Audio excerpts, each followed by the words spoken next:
로마서 11장 33절부터 36절까지 말씀 의미를 생각하면서 같이 읽겠습니다. 시작. 깊도다 하나님의 지혜와 지식의 풍성함이여 그의 판단은 헤아리지 못할 것이며 그의 길은 찾지 못할 것이로다. 누가 주의 마음을 알았느냐? 누가 그의 모사가 되었느냐? 누가 주께 먼저 드려서 갚으심을 받겠느냐? 이는 만물이 주에게서 나오고 주로 말미암고 주에게로 돌아감이라. 그에게 영광이 세세에 있을지어다. 아멘. 오늘은 개혁교회 교리 13번째 시간으로서 신론 7번째 시간, 하나님의 속성 7번째 시간으로서 제목은 하나님의 지혜입니다. 그래서 하나님의 지혜라는 하나님의 속성에 대해서 말씀을 중심으로 또 신앙고백서 2장을 중심으로 살펴보도록 하겠습니다. 개혁교회 신앙고백집 우리 2장 1항을 다시 한번 읽어보겠습니다. 페이지 346페이지 346페이지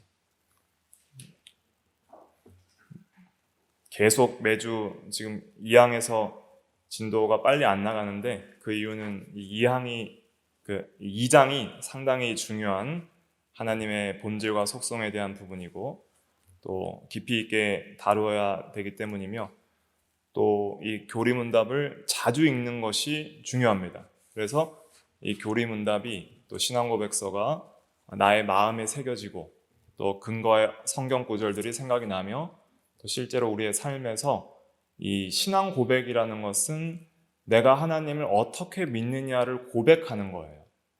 그래서 단순히 교리라고 말하지 않고 신앙 고백집이라고 말하는 것은 이것은 성경적인 근거가 있는 것인데 예수님께서 너희는 나를 누구라 하느냐 그렇게 할 때 그것이 교리 문답이잖아요.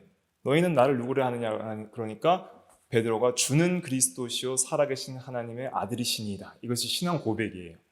그러니까 이 신앙 고백집을 읽으면 우리는 이렇게 하나님을 믿는다는 고백을 이렇게 하는 거예요. 이 고백이 성경적이다 하기 때문에 우리는 개혁교회 교리가 가장 성경적임을 그렇게 믿고 고백하고 배우는 것입니다. 신앙 고백서 제2장 1항 오직 한 분이시며부터 다시 같이 읽어보겠습니다. 시작. 오직 한 분이시며 살아있고 참된 하나님이 계신다.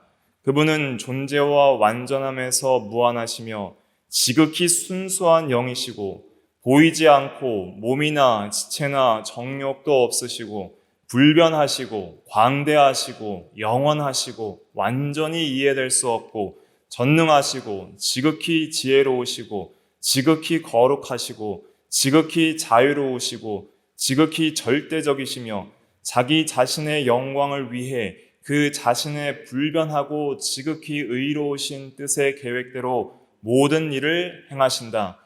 또한 하나님은 지극히 사랑하시며 은혜로우시고 자비로우시며 오래 참으시고 선함과 진리가 풍성하시고 불의와 허물과 죄를 용서하시고 부지런히 그를 찾는 자에게 상 주시는 이시며 그럼에도 불구하고 심판에서 지극히 공의로우시고 무서우시며 모든 죄를 미워하시고 범죄자를 분명히 형벌하시는 분이시다. 네. 그래서 이것이 이제 하나님의 이 본질에 대한 속성들을 가리키는 그런 신앙 고백서의 신앙 고백입니다. 그래서 이 속성들이라는 것은 하나님은 순수한 영으로 단일하시고 나누어지거나 구분됨이 없으시지만 그 무한자를 유한자가 단번에 파악할 수 없기 때문에 하나님께서는 자신의 말씀을 통해서 하나님의 성품과 하나님이 어떤 분이신지를 계시해 주셨는데 그 계시의 빛이 여러 갈래로 찬란하게 비치기 때문에 우리는 하나님을 다양한 각도로밖에는 파악할 수가 없어요. 그것이 우리 유한한 인간이 하나님을 파악할 수 있는 유일한 방법이고 하나님이 알려주신 계시 범위 안에서만 하나님을 파악할 수 있게 됩니다. 예를 들면 태양빛은 하나이지만은 그 빛은 가시광선의 여러 빨주노초 파남보와 적외선과 자외선과 감마선, X선 여러 가지가 있잖아요. 그렇게 나누어서 우리가 빛을 분석할 수밖에 없는 것처럼 그렇게 하나님은 단일하고 순수한 영이시지만은 그 완전하신 그분을 한 번에 볼 수 있는 분은 하나님밖에 없기 때문에 우리는 계시해 주신 범위 내에서 지극히 작은 부분들을 보지만은 참되게 보는 거예요. 그래서 특별히 오늘은 지혜라는 하나님의 속성을 말씀을 드릴 텐데 이 지혜도 하나님의 본질의 한 측면입니다. 그래서 하나님은 지혜 그 자체세요. 하나님은 하나님이 계시고 또 우리처럼 우리는 인간이라는 존재가 있고 우리 안에 지혜가 있거나 없거나 하잖아요. 근데 하나님은 그런 분이 아니에요. 하나님의 본질이 있고 하나님의 본질 안에 또 다른 어떤 지혜라는 성품이 있는 것이 아니라 하나님은 누구예요? 지혜예요. 하나님은 사랑이며 하나님은 지식이시며 하나님은 선이시며 의이시며 거룩이시며 능력이시고 영이시고 스스로 계신 분이십니다. 그러니까 하나님은 본질상 지혜 그 자체이신 분이에요.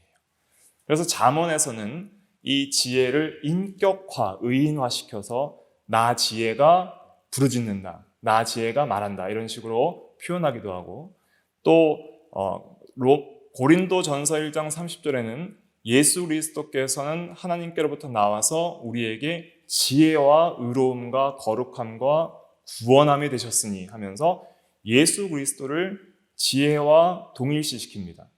그래서 하나님의 그 존재 자체를 성경에서는 지혜와 동일시시키는 성경 구절도 있고 또 하나님은 지혜로우시다 이렇게 표현하는 성경 구절도 많이 있습니다. 그래서 오늘은 이 성경의 말씀들을 살펴보면서 하나님의 지혜에 대해서 깊이 알아보고 또 우리는 하나님의 형상대로 창조된 존재로서 그 하나님의 지혜를 닮아야 되는데 그러면 하나님의 지혜는 무엇인지를 알아야 되고 그러려면 지혜 자체가 무엇인지를 알아야 되고 하나님의 지혜를 알고 이제는 우리도 지혜로운 사람이 되는 것이 하나님의 뜻입니다. 그래서 우리는 지혜자가 되어야 됩니다. 그 지혜자가 되기 위한 가장 첫 번째 길은 예수를 믿는 거예요. 왜냐하면 예수님은 지혜시기 때문에. 그래서 하나님의 지혜에 있어서 세상 사람들이 자기 지혜로 하나님을 알 수 없기 때문에 하나님은 전도에 미련한 것을 통해서 믿는 자를 구원하기를 기뻐하셨도다라는 말씀이 고린도전서 1장에 나오게 되는 것이죠. 그래서 우리는 하나님의 지혜에 얻는 시작은 예수 그리스도를 통해서 시작하며 또 예수 그리스도를 통해서 가장 완전하게 하나님의 지혜를 볼 수가 있습니다. 그래서 복음은 모든 하나님의 지혜의 가장 완전함을 계시해 주시는 확실한 빛이다 이렇게 우리가 생각을 할 수가 있겠습니다. 지혜의 정의를 먼저 교리적으로 정리를 하고 성경 말씀들을 살펴보도록 하겠습니다. 오늘 읽은 본문에도 로마서 11장 33절에 보면 깊도다 하나님의 지혜와 지식에 풍성하며 그랬잖아요. 그래서 하나님은 이렇게 지혜가 완전하고 무한하고 풍성해서 판단은 헤아리지 못하며 그의 길은 찾지 못할 것이로다. 이렇게 하나님의 지혜가 풍성하다 그랬는데 그럼 우리가 이 지혜라는 것이 도대체 무엇일까? 그것을 생각을 해봐야 됩니다. 지혜는 지식과는 좀 구별됩니다. 저번 시간에는 하나님의 지식에 대해서 말씀을 드렸는데 이 지식이라는 것은 가장 넓은 의미예요. 지혜는 지식의 부분집합, 지식의 일부분이다 이렇게 생각을 하시면 됩니다. 지식에도 종류가 있습니다. 우리가 이렇게 공부해서 습득할 수 있는 지식 있잖아요. 그것은 어떤 개념적인 지식들이 있습니다. 그런 것들이 있고 수학 공식을 외운다든지 아니면 성경의 말씀을 문자대로 외운다든지 교리문답의 말을 외운다든지 하는 것은 어떤 개념적 그런 지식이고 또 우리가 운동을 해서 배울 수 있는 지식이나 어떤 운전법을 배우는 어떤 절차적 지식이 있습니다. 그것은 훈련을 통해서 습득이 되는 것입니다. 단순히 외운다고 되는 것이 아니라 계속적인 반복적 연습을 통해서 습득되는 지식이 있습니다. 그것이 절차적 지식입니다. 그런데 지혜라는 것은 무엇이냐면 올바른 지식 사용법이에요. 지식을 정말 잘 사용하여서 정말 최고의 목적을 위해서 최고의 방법을 지식적으로 알고 선택해서 최고의 결과를 낼 수 있는 능력, 그런 것이 지혜입니다. 그래서 학박사들은 지식은 많아도 지혜롭지 못한 사람들이 있죠. 그런데 배우지 못한 노인이라도 굉장히 모든 일들을 아주 좋은 방법을 선택하여서 최고의 결과를 낼 수 있는 그런 살아감의 지혜를 가르쳐 주시는 분들이 있습니다. 그런 방법은 옳지 않다. 젊은이들에게 이렇게 해봐라. 더 잘 될 것이다. 많은 경험과 또 삶의 실패와 성공을 거듭하면서 체득된 그 놀라운 지혜들을 가지신 분들이 있어요. 그래서 이 지혜라는 것은 우리가 이렇게 정의를 내릴 수가 있는데 목적, 방법, 결과 이 세 개를 외우시면 됩니다. 그래서 최고의 목적을 이루기 위해 지혜라는 것은 목적을 안다는 거예요. 무작정 살아가는 사람들이 있잖아요. 그런데 지혜자는 왜 사는지를 아는 사람이에요. 무작정 하는 사람들이 있잖아요. 지혜자는 그것을 왜 해야 되는지를 아는 사람이에요. 그래서 최고의 목적을 알고 목적을 이루기 위한다는 것은 이미 안다는 거예요. 그러니까 지혜라는 것은 최고의 목적을 알아내는 능력도 지혜인 거예요. 사람의 제일 되는 목적이 무엇이냐? 하나님을 영화롭게 하고 영원토록 그를 즐거워하는 것이니라 라고 소리문답 1문답에 말을 하고 있잖아요. 그 목적을 깨닫는 것은 지혜예요. 세상 사람들은 그런 목적이 없습니다. 자기를 영화롭게 하고 자기를 기쁘게 하기 위해서 살아가는 것이 세상 사람들의 최고 목적이에요. 왜 살아요? 행복하기 위해서 살잖아요. 자기의 행복을 추구하는 거예요. 그래서 국민의 권리 중에 행복 추구권도 있잖아요. 근데 우리는 우리의 행복은 하나님께 영광이에요. 하나님께 모든 영광을 돌릴 때 하나님께서 주시는 그 은혜로 우리는 가장 행복한 거예요. 우리는 가장 하나님께 영광을 돌릴 때 그 인간은 가장 영광스러운 존재가 되는 것입니다. 그 인생의 목적은 창조와 구속의 목적을 통해서 우리가 알게 되는 것이죠. 내 이름을 위하여, 내 이름의 영광을 위하여, 잔송을 위하여 지은 자를 오게 하라. 이사야서에서 말씀하셨고, 또 우리가 구속받은 것은 이제는 우리를 위해 살지 않고 주를 위해 살며, 또 하나님 먹든지 마시든지 무엇을 하든지 다 하나님의 영광을 위하여 하라 하는 말씀을 통해서 우리가 항상 모든 인생에 있어서 하위 목적들이 있을 텐데, 공부를 하는 목적, 직장에서 일을 하는 목적, 또 하루를 살아가는 모든 하위 목적들 중에서 그 모든 목적은 최상의 목적인 하나님의 영광이라는 그 목적과 부합하는지를 항상 점검할 수 있는 능력, 그런 것이 지혜입니다. 내가 생각하고 행동하고 살아가는 모든 방향이, 그 방향성들이 하나님이 보시기에 하나님의 영광을 위하여 하나님의 영광이라는 최고 목적에 부합하는가, 그것을 계속적으로 생각하고 그 부합한 삶을 살아갈 수 있는 능력이, 그것이 지혜인 것이죠. 성도에게 있어서는. 그래서 최고의 목적을 알아야 되고, 그다음 최선의 방법, 수단.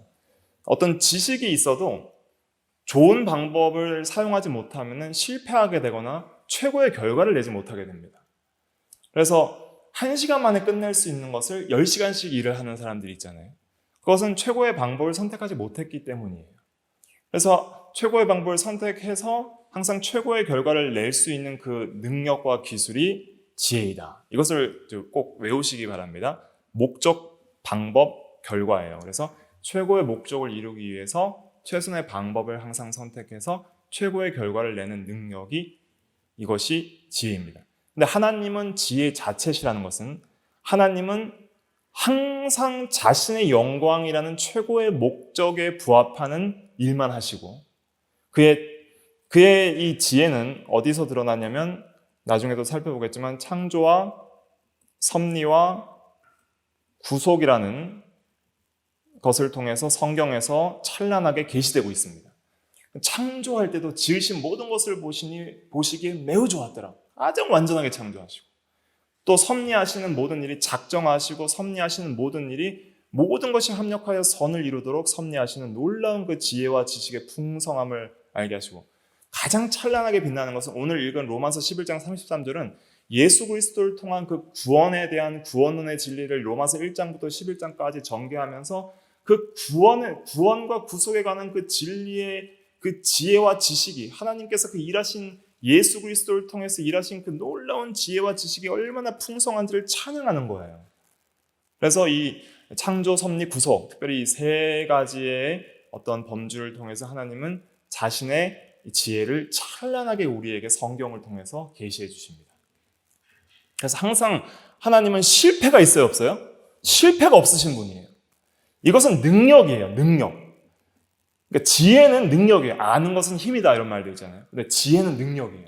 지혜는 항상 실패가 없는 반드시 최고로 성공하는 능력이에요. 하나님은 그런 분이시라는 거예요. 하나님이 전능하시다는 것은 하나님이 지혜로우시다는 것과 굉장히 밀접한 관련이 있습니다.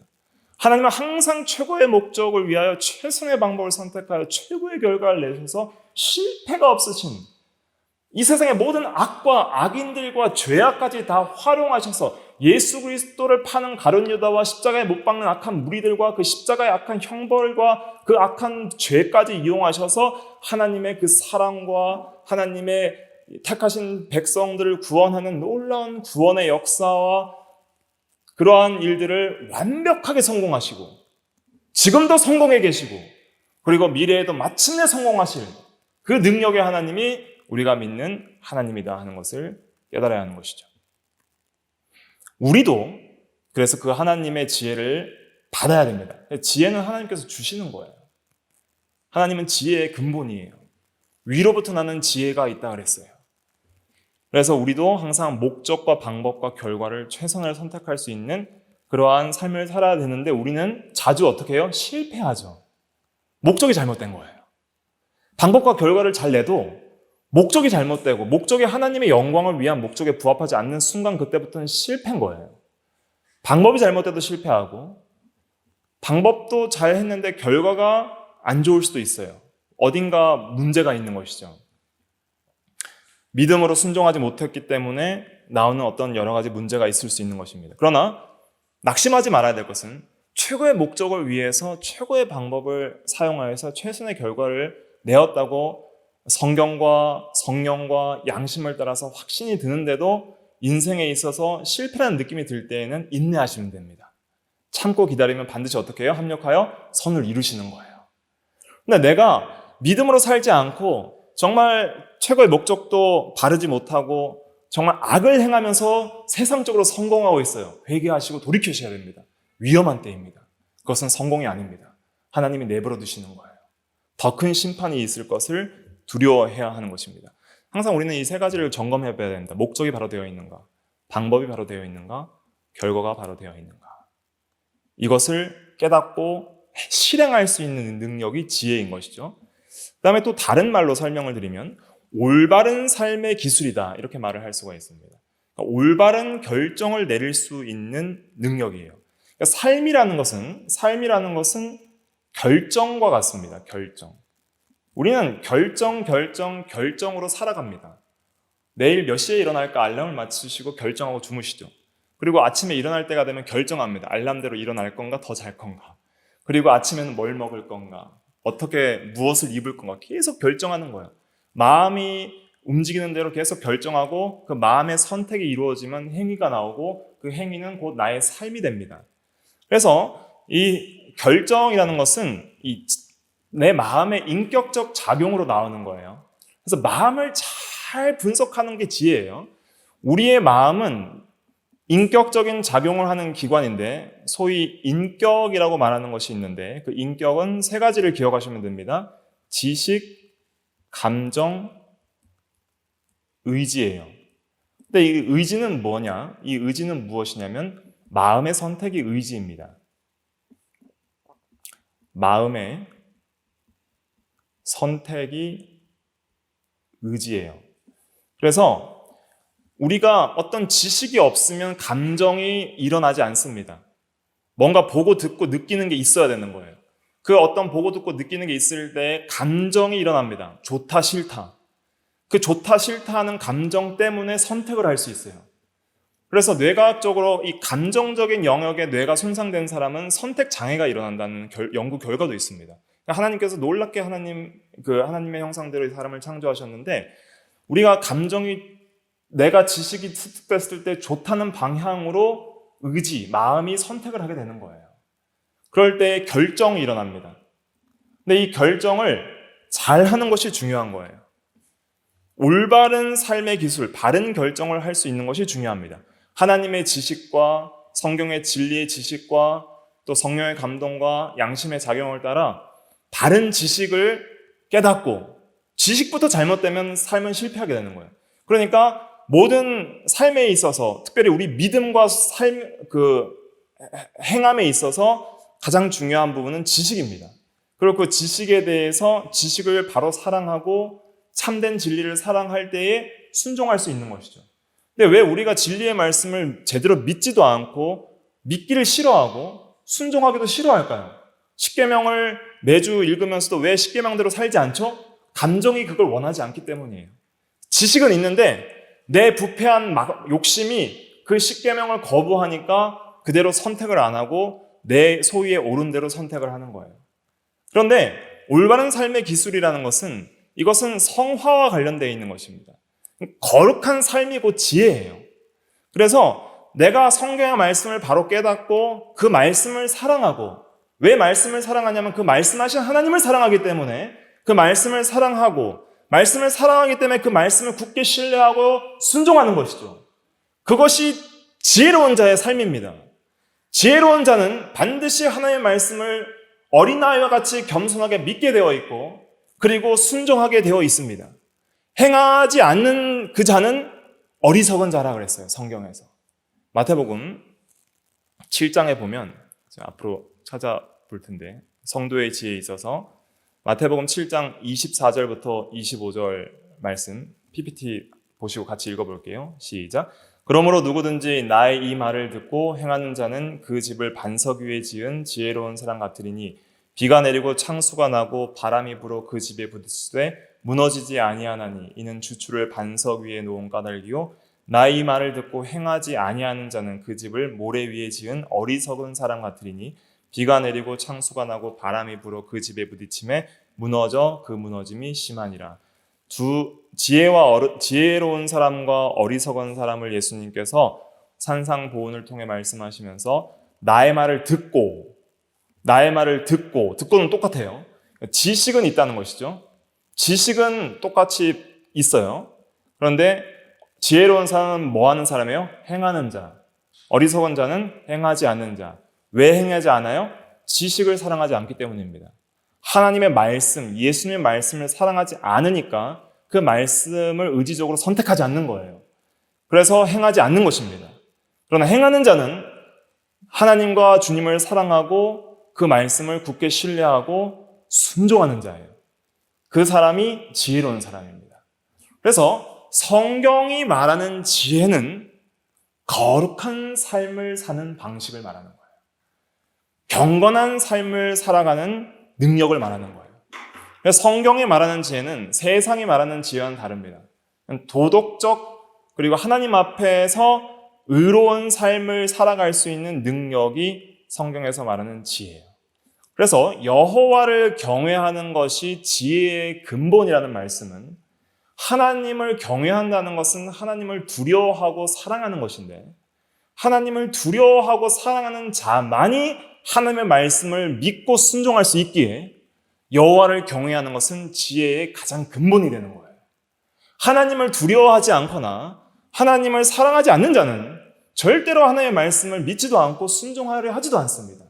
그래서 하나님이 그의 모든 사상에 하나님이 없다고 어리석은 자는 말한다고 시편에서 말하고 있는 것이죠. 그래서 우리는 지혜로운 사람이 되어야 됩니다. 성도의 지혜는 바로 하나님을 경외하고 하나님을 두려워하고 사랑하기 때문에 하나님의 말씀을 잘 듣고 배우기를 힘쓰고, 왜냐하면 하나님을 사랑하기 때문에 성경을 사랑하는 거예요. 하나님을 사랑하기 때문에 하나님에 대한 지식을 사랑하는 거예요. 하나님을 사랑하기 때문에 하나님에 대한 지식을 설명하는 교리를 배우기를 힘쓰는 거예요. 그리고 그 깨달은 진리를 성령의 감동을 따라 깨닫게 될 때에 그것을 순종하기 힘쓰는 것입니다. 그럴 때에 지혜로운 사람이 되는 것입니다. 그래서 이것은 또 올바른 삶의 기술, 또 올바른 지식 사용법이라고도 할 수 있고 또 마음 사용법이라고도 할 수 있습니다. 제가 이 노트를 했는데 밑에 다 있네요. 예, 여기 밑에 있는데 마음을 잘 사용하는 방법. 그래서 우리의 마음이 지식, 감정, 의지로 작용을 하는데 우리의 마음이 바른 지식을 가지고 그 지식을 사랑하고 순종하고 또 항상 마음을 지키는 것. 무릇 지킬 만한 것 중에 더욱 내 마음을 지키라. 생명의 근원이 이에서 남이니라. 잠언에 말씀하잖아요. 잠언 한번 찾아볼까요? 잠언 4장 23절 구약 915페이지 잠언 4장 23절 말씀 같이 읽어볼게요. 시작. 모든 지킬 만한 것 중에 더욱 내 마음을 지키라. 생명의 근원이 이에서 남이니라. 아멘. 그래서 마음을 잘 지키는 것. 그래서 이 마음의 악한 생각들, 또 비진리, 마귀의 유혹 이런 것들이 침범하지 못하게 막고 또 내 안에서 이 부패한 욕심들이 일어나는 것들, 옛사람의 작용들을 날마다 그리스도와 함께 십자가에 못 박아 죽이고 죄에 대하여 죽고 의에 대하여 살기를 힘쓰고 옛사람은 죽고 새사람으로 살기를 힘쓰며 그래서 이 마음이 항상 진리의 씨앗이 옥토와 같은 마음이 되어 내 마음에 뿌려지기를 힘쓰는 사람, 이것이 마음을 잘 사용하는 지혜로운 사람입니다. 그래서 씨 뿌리는 비유에서 보면 마태복음 13장에 씨를 뿌리잖아요. 그래서 씨를 뿌리는데 4가지 마음이 나옵니다. 그 씨를 뿌렸는데 뿌려진 곳들은 다 마음을 가리키는 거예요. 길가, 돌밭, 가시밭, 옥토, 이것은 사람의 마음입니다. 길가에 뿌려진 것은 말씀을 아예 안 받는 거예요. 그러니까 새가 왔다는 것은 마귀가 집어먹는다는 뜻인데 즉시 진리를 듣고 잊어버리는 것이죠. 마음에 두지 않으니까. 근데 어떤 사람들은 마음에 둬요. 불신자이지만은 잠깐 좋다고 생각하지만은 태양이 뜨겁게 내리칠 때, 세상에 고난이 있을 때는 즉시 진리를 버리는 사람입니다. 그런 사람도 중생하지 못한 사람이죠. 근데 어떤 사람은 마음에 그것을 품어서 씨앗이 싹이 트고 뿌리가 내리지만은 여러 가지 세상의 염려와 재리의 유혹과 기타 욕심들이 들어와서 순종하지 않는 거예요. 성도 중에서도 순종하지 않는 성도들이 있습니다. 성도 중에서도 진리의 지식은 있으나 그 진리를 사랑하지 않고 순종하지 않는 성도, 여전히 육신에 속한 사람이라고 고린도전서 2장과 3장에서 말하는 것은 육신에 속한 사람과 신령한 성도, 육신에 속한 성도와 신령한 성도를 구분하면서 육신에 속한 성도는 어린아이라 하면서 그런 어린아이의 특징은 무엇이냐면 진리를 사랑하고 순종하는 면에서 연약한 거예요. 그래서 왜냐하면 기타 욕심들이 계속 마음에 침범하기 때문에 그 마음에 있는 가시와 같은 여러 가지 세상의 염려와 재리의 유혹과 기타 욕심들이 그 말씀이 꽃피어서 열매 맺는 것을 방해하는 것이죠. 근데 옥토와 같은 것은 그 모든 가시밭을 회개로서 다 파내어버리고 그래서 기경을 하고 밭을 계속 갈아서 엎어서 옥토를 만들어서 마음의 씨앗이 뿌려질 때 그 진리가 내 마음속에서 뿌리를 내리고 줄기가 나오고 꽃이 피고 열매가 맺어서 성령의 열매, 빛의 열매, 이러한 열매들이 실적인 삶을 통해서 나타나는 거예요. 그러니까 마음은 눈에 보여요, 안 보여요? 안 보여요. 근데 열매는 보여요, 안 보여요? 보이는 거예요. 외부적인 그 열매는 성도의 삶을 통해서 나타나는 거예요. 그래서 그 빛으로 나오는 거예요. 그래서 예수님께서는 나무를 볼 때에 그 열매를 보아 그 나무를 안다 그랬어요. 너희 마음까지 볼 필요는 없다. 너희의 열매를 보면 그 나무를 안다. 그 나무가 좋은 나무인지 나쁜 나무인지 안다 그랬습니다. 그래서 성령의 열매인 사랑과 희락과 화평과 오래 참음과 자비와 양성과 충성과 온유와 절제, 빛의 열매인 모든 착함과 의로움과 진실함 같은 그러한 열매들이 우리의 삶을 통해서 나타날 때에 그때 그러한 열매를 맺는 성도는 어떤 성도예요? 지혜로운 성도입니다. 야고보서 3장을 한번 찾아볼까요? 야고보서 3장. 야고보서 3장 17절과 18절 말씀. 신약성경 374페이지 야고보서 3장 17절과 18절 말씀 같이 읽어볼게요. 시작. 오직 위로부터 난 지혜는 첫째 성결하고 다음에 화평하고 관용하고 양순하며 긍휼과 선한 열매가 가득하고 편견과 거짓이 없나니 화평하게 하는 자들은 화평으로 심어 의의 열매를 거두느니라. 아멘. 성결, 화평, 관용, 양순, 긍휼, 선한 열매, 편견과 거짓이 없는 화평으로 심어 의의 열매를 거두는 것이 뭐예요? 위로부터 난 하늘에 속한 하나님께서 주시는 그 지혜를 받은 지혜로운 사람의 삶이라는 거예요.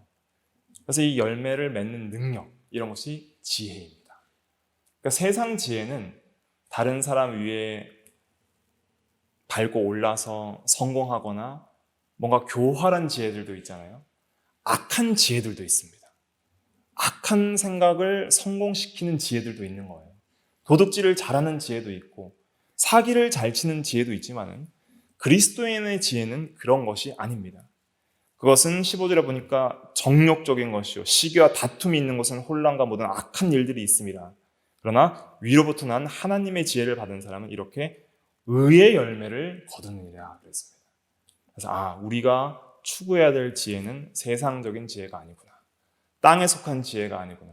하늘에 속한 것이고 위로부터 난 지혜구나. 그래서 최고의 목적과 방법, 결과 이것을 내야 되는데 이것은 성경에 계시한 대로 믿고 순종하면 나올 수 있는 거예요. 하나님의 영광을 위하여 진리의 말씀대로 나의 마음을 잘 사용하여서 믿고 순종하는 것, 그게 지혜인 거예요. 그러면 결과는 반드시 하나님께서 내십니다. 결과는 내세요. 그렇게 믿고 순종하는 자에게는 결과는 그냥 따라오게 되어 있어요. 그래서 우리는 지혜로운 사람이 되어야 합니다. 하나님은 반드시 성공하시고 지혜로운데 우리도 지혜로운 사람이 되어 나가야 하는 것이죠. 하나님의 지혜를 이제 살펴보겠습니다. 이제 시간이 많이 가는데 빠르게 보도록 할게요. 오늘 읽은 본문에도 보면 깊도다 하나님의 지혜와 지식의 풍성함이요. 이것은 지혜의 무한성과 완전성을 찬양하는 것입니다. 그의 판단은 헤아리지 못할 것이요 불가해성 그의 길은 찾지 못할 것이로다. 그래서 이 놀라운 지혜를 찬양하면서 누가 주의 마음을 알았느냐, 누가 그의 모사는 이제 이런 상담자, 조언자를 가리키는 것이죠. 하나님을 가르칠 사람도 없고 누가 먼저 주께 드린 사람도 없다는 거예요. 만물이 주에게서 나오고 만물의 시작, 주로 말미암고 만물의 진행, 시작도 주로 주에게서 나오고 진행도 주로 말미암고 주에게로 돌아감이라. 이것은 결과 혹은 목적을 말하는 것입니다. 그래서 하나님의 영광을 위한 목적으로 모든 만물들의 시작과 진행이 그 모든 결과가 종점이 어디예요? 하나님의 영광이에요. 그래서 그에게 영광이 세세히 있을지어다 아멘 하고 끝나는 거예요. 그러니까 세상 사람들은 몰라요. 자기가 그렇게 살아가는 게, 자기가 악을 행하는 것도 하나님의 작정과 섭리 가운데 결국은 하나님께 영광이 되도록 할 것이라는 것을, 지옥의 형벌조차도 하나님께서 얼마나 공의롭고 의로우신지를 나타내는 그러한 영광으로 목적이 성공할 것인지를 몰라요. 그러나 우리는 알아요. 왜냐하면 예수를 믿고 성경을 깨닫고 하나님을 알게 되었기 때문에. 그러니까 우리는 이제 이렇게 살면 안 되는 거예요. 하나님의 영광을 위한 목적으로 부합하도록 그의 나라와 그의 의를 구하며 믿음으로 순종하며 거룩한 삶을 지혜롭게 살아가야 하는 것이죠. 하나님의 지혜에 있어서 로마서 16장 27절은 잘 증거를 하고 있는데 번역이 좀 좋지 못합니다. 지혜로운 하나님께, 로마서 16장 27절에 보면 지혜로우신 하나님께 이런 표현이 있는데 이제 전통 본문이라고 하는데 킹제임스 역이나 ESV에 보면은 이 ESV는 to the only wise God이라고 그랬는데 홀로 지혜로우신 하나님 이렇게 이제 번역을 할 수 있습니다. 그래서 사실은 원문에 보면은 홀로라는 뜻이 그 원어가 하나 더 있습니다. 그것이 이제 번역이 안 돼 있습니다. 그래서 하나님은 홀로 지혜로우신 하나님이다 이렇게 말을 해야 됩니다. 그러니까 가장 지혜로우신 지혜 자체이신 분은 홀로 하나님뿐이다 이런 말이에요. 하나님만 홀로 지혜로우신 분이다. 그럼 다른 사람들, 다른 피조물들은 지혜롭지 않은가? 그것은 하나님께서 지혜를 주셨기 때문에 지혜로운 거예요. 하나님은 지혜의 근원이시고 지혜 자체이시며 지혜를 주시는 분입니다. 거기에 대해서 하나님께서 지혜를 주신다는 말이 있잖아요. 잠언 2장 6절 여기 PPT 보시고 한번 읽어볼게요. 시작. 대저 여호와는 지혜를 주시며 지식과 명철을 그 입에서 내심이며. 그래서 지혜를 주신다 그랬어요. 아까 읽은 야고보서 3장 17절 18절에도 오직 위로부터 난 지혜는 하나님이 주시는 것이죠. 누구든지 지혜가 부족하거든 후히 주시고 꾸짖지 아니하시는 하나님께 구하여라 그리하면 주시리라. 야고보서 1장 5절에 주시는 분, 그분이 지혜예요. 그래서 하나님께는 지혜와 권능이 하나님께 있고 계략과 명철도 그에게 속하여나니, 이런 말씀들이 많은 성경에 등장을 하고 있습니다. 특별히 그 하나님의 지혜는 성부도 지혜이시지만 성자와 성령도 지혜세요. 그래서 성자, 특별히 성자가 지혜시라는 것은, 예수 그리스도가 지혜시라는 것은 고린도전서 1장 24절 하반절에 보면 그리스도는 하나님의 능력이요 하나님의 지혜니라. 능력과 지혜를 병치하잖아요. 그래서 아까 말씀드린 것처럼 지혜가 능력과 관련이 있다고 그랬습니다. 반드시 성공하게 하는 능력. 그리고 이제 고린도전서 1장 30절이 요절인데, 고린도전서 1장 30절 같이 읽어볼게요. 시작. 너희는 하나님으로부터 나서 그리스도 예수 안에 있고 예수는 하나님으로부터 나와서 우리에게 지혜와 의로움과 거룩함과 구원함이 되셨으니. 그래서 예수 그리스도는 우리에게 지혜 그 자체예요. 의 자체이고, 그래서 칭의를 받는 거예요. 외제적 의라고 그러죠. 예수님의 의가 우리에게 전가되는 것이지, 우리가 의롭게 의화되어서, 카톨릭이 말하는 의화가 되어서 의롭다 하심을 받는 것이 아니라 그런 전가받아서 그리스도의 의로 의롭다함을 받는 것이고, 그리스도는 우리의 거룩함, 성화, 의로움은 칭의와 관련된 것이고, 그리고 구원함, 구원은 이제 전체적인 고난에 대한 모든 것을 포함하는 것입니다.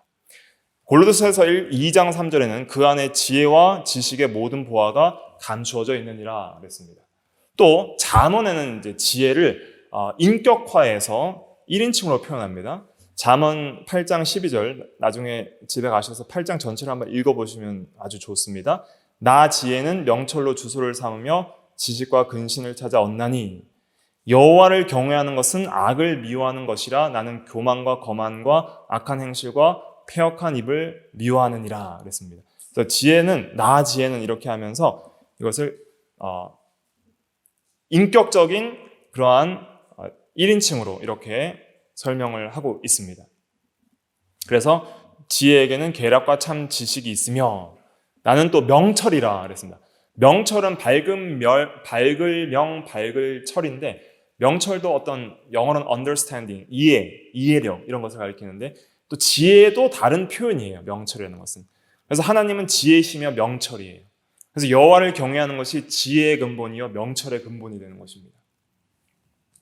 나를 사랑하는 자들이 나의 사랑을 입으며 나를 간절히 찾는 자가 나를 만날 것이니라. 지혜를 찾으면은 지혜를 얻고 만난다는 거예요. 그러니까 하나님을 얻음이, 하나님을 사랑함이, 하나님과 함께함이 곧 지혜예요. 그래서 예수님께서도 나를 사랑하는 자에게 자신을 나타내 보여주시겠다고 약속해 주셨습니다. 그 말씀이 어디에 있냐면 요한복음 14장에 있습니다. 조금 시간이 갔지만 찾아볼게요. 요한복음 14장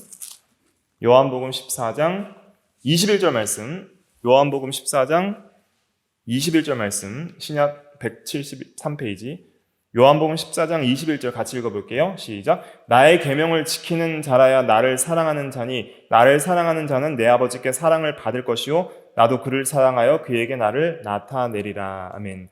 그래서 주님을 사랑하면 사랑을 받고 그에게 나를 나타내리라. 잠언 8장 17절과 비슷하죠. 그래서 여기서 말하는 이 지혜는 예수 그리스도의 성자 하나님을 또 나타내는 그러한 표현이다라고 성경적으로 확실하게 얘기할 수가 있습니다. 그래서 성자 하나님을 지혜라고 표현하기도 하고, 성경에서는 또 태초에 말씀이 계시니라 그 말씀이 하나님과 함께 계셨으니 그 말씀은 하나님이시니라 말씀이라고도 표현하고, 그렇게 해서 이제 표현을 하기도 하는 것이죠. 그리고 성령에 대해서는 몇 구절이 있는데 한 구절만 찾아보면 에베소서 1장 17절에 보면 지혜와 계시의 영을 주사 하나님을 알게 하시고 이런 표현이 있습니다. 그래서 이 지혜와 계시의 영이 성령이에요. 그래서 성령은 하나님의 깊은 것까지도 뭐 하시느니라? 통달하시느니라. 고린도전서 2장에 표현하고 있죠. 그러니까 성령 하나님이 아니면 절대 하나님에 대한 진리의 이 지식을 깨달을 수가 없습니다. 항상 말씀을 읽을 때도 주의 성령께서 이 시간도 진리 가운데 인도하여서 진리의 말씀을 깨닫게 하여 주시옵소서 기도하고 성경을 읽고, 예배 시간 전에도 저도 그렇게 기도하지만 여러분들도 이 시간도 성령께서 저희를 진리 가운데로 인도하여 주시옵소서. 그렇게 해야 우리가 믿을 수 있고 순종할 수 있는 거예요. 아무리 믿으라 해도 믿어지지 않으면 어떻게 믿겠고 또 믿지 못하면 어떻게 순종하겠어요. 그러나 믿음을 주시는 분도 또 순종할 수 있는 능력을 주시는 분도 성령이시다 하는 것을 깨닫고 하나님의 지혜를 또 구할 때 성령께도 우리가 기도를 해야 함을 깨닫게 됩니다. 하나님의 지혜의 나타남이 창조와 섭리와 구속을 통해 나타난다 그랬는데 근거구절은 시편 104편 24절에 보면 여호와여 주께서 하신 일이 어찌 그리 많은지요. 주께서 지혜로 그들을 다 지으셨으니 주께서 지은 것들이 땅에 가득하느니이다 그랬습니다. 또 섭리에 있어서는 합력하여 선을 이루느니라. 반드시 하나님의 선을 이루시는 실패함이 없는 그러한 섭리를 보여주신다 그랬고 구속에 대해서는 오늘 읽은 로마서 11장 33절을 말씀을 드릴 수가 있겠습니다. 성도의 지혜에 있어서 성도의 지혜는 주를 경외함이 지혜요 악을 떠남이 명철이니라. 욥기 28장 28절. 또 시편 111편 10절 같이 읽어볼게요. 시작.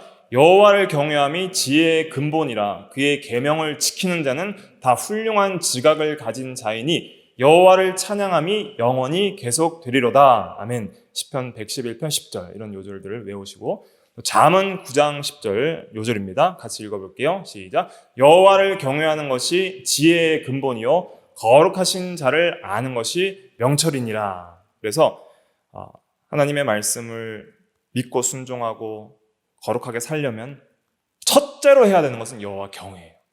여호와를 경외하지 않는 자들은 절대 지혜롭게 살 수가 없습니다. 그래서 지혜의 근본이 여호와 경외예요. 경외는 사랑과 두려움을 포함하는 것이라고 그랬습니다. 그래서 성도의 지혜는 듣고 순종하는 것이 성도의 지혜이다. 그럼 지혜를 얻는 방법에 대해서 말씀을 드리고 마치도록 하겠습니다.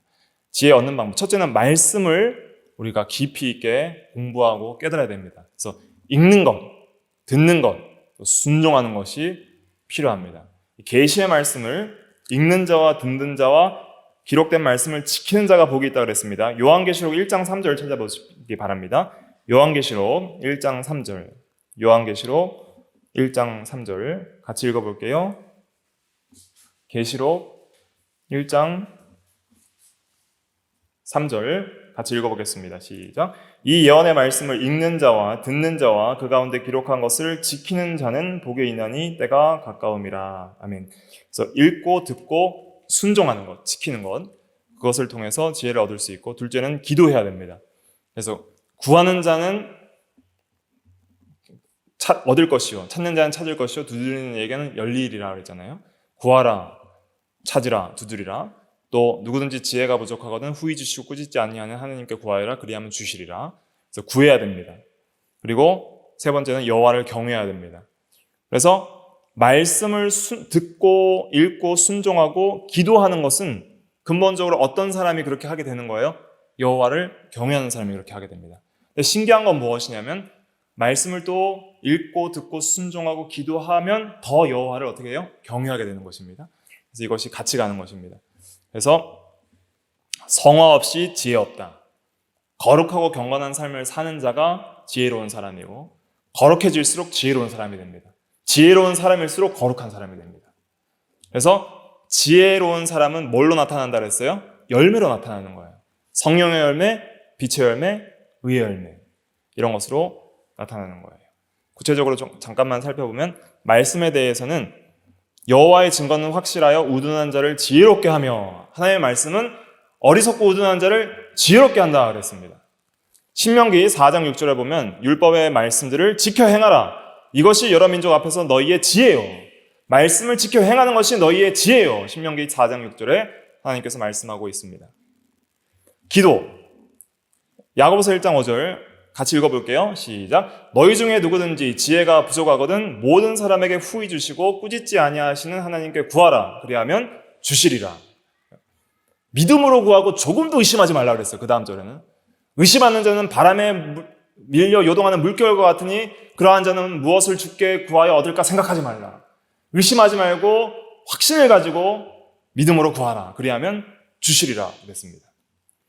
여호와를 경외하는 것, 이것은 읽어봤으니까 여호와를 경외하는 것은 지식의 근본이요 거룩하신 자를 아는 것이 명철이니라 그랬습니다.